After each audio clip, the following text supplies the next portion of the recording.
Hi everyone, my name is Tilden. And I'm Abigail. And we're seniors at Ithaca High School. First, we'd like to thank the Ithaca High School Green Team, the student organizers, and the faculty for putting on this great event. Because we think that when we're unified, we can really get that power, we can get that engagement in the community. So when we think about climate change, we're quick to point to the airplanes, the cars, the coal mines, the cows. But infrequently do we point to something that's in every single one of our homes, our refrigerators. They're also in our convenience stores and in our supermarkets. But rarely do we view those refrigerators as a climate-related issue.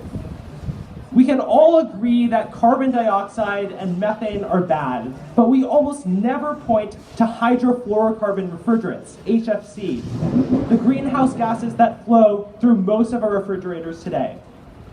Now, we can think about carbon dioxide as a yardstick for all the other greenhouse gases in the atmosphere. And methane is a greenhouse gas 32 times more potent than carbon dioxide. But hydrofluorocarbon, HFC, is up to 4,000 times more potent than carbon dioxide. And that number should scare you because it scares us. And in fact, refrigeration management is listed as the #1 issue by Project Drawdown, a renowned study on climate. And it can feasibly prevent over 0.5 degrees Celsius in atmospheric warming by 2050 if properly addressed. And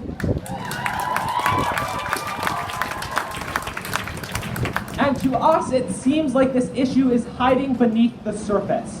Because when do we hear about refrigeration management and when do we hear about green refrigeration? But by tackling these specific issues, we can create specific change.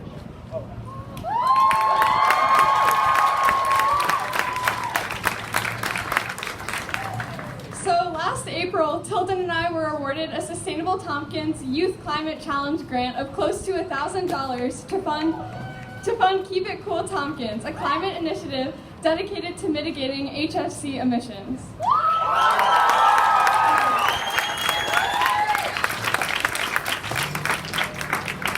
Our project has 3 main goals. 1 is to broadly educate about the threat of HFCs. 2 is contain the existing HFCs. And 3 is transitioning to green refrigerants and green technology.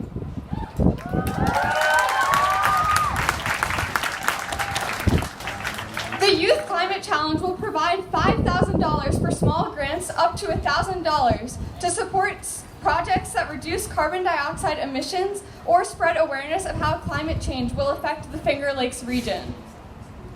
We've had so much fun writing our descriptions of our project goals and research ideas in our grant proposal. We also had to think through the ways that we wanted to get in touch with local experts, activists, and businesses. And with the money from the grant, we were able to create a comprehensive website for our project. You can find more information about our project at keepitcooltompkins.org.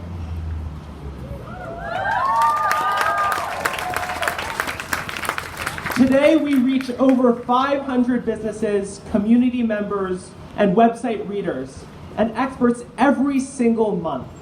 With specific goals and fierce advocacy, you can be at the forefront of these issues. If you're interested in creating change in your community, you can develop one of these climate grants and apply to the Youth Climate Challenge.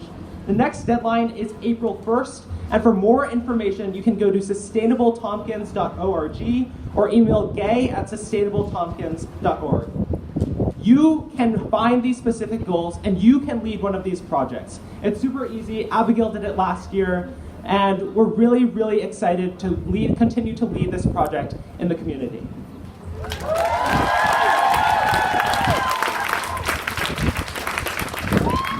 We should all be taking responsibility for our carbon emissions. For this reason, it's our pleasure to tell you about the Finger Lakes Climate Fund, which works to promote clean energy projects in our area while strengthening our regional economy and assisting local families in need. With this fund, you can offset your travel emissions. So even if you don't want to apply for a grant or you're not ready to take a leading role in sustainability, you can reduce your individual footprint now. Also, you can sign up for community solar through Sustainable Tompkins at a 10% savings, whether you rent or own. The farm is being built right near Ithaca. You should tell your housemates and your parents.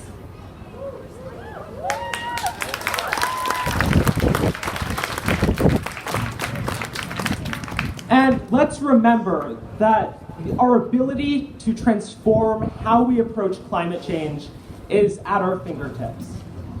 It's going to take time, it's going to take energy, it's going to take research and effort. But if you're willing to put forward that effort, you can change your community and the world forever. Thank you very much. We'll have a couple of hand cards we'll be handing out in the next couple of minutes. So if you're interested in learning about our project or learning about the threat of hydrofluorocarbon refrigerants, you can feel free to pick one of them up. Thank you very much. And thank you to the Ithaca Student Climate Strike.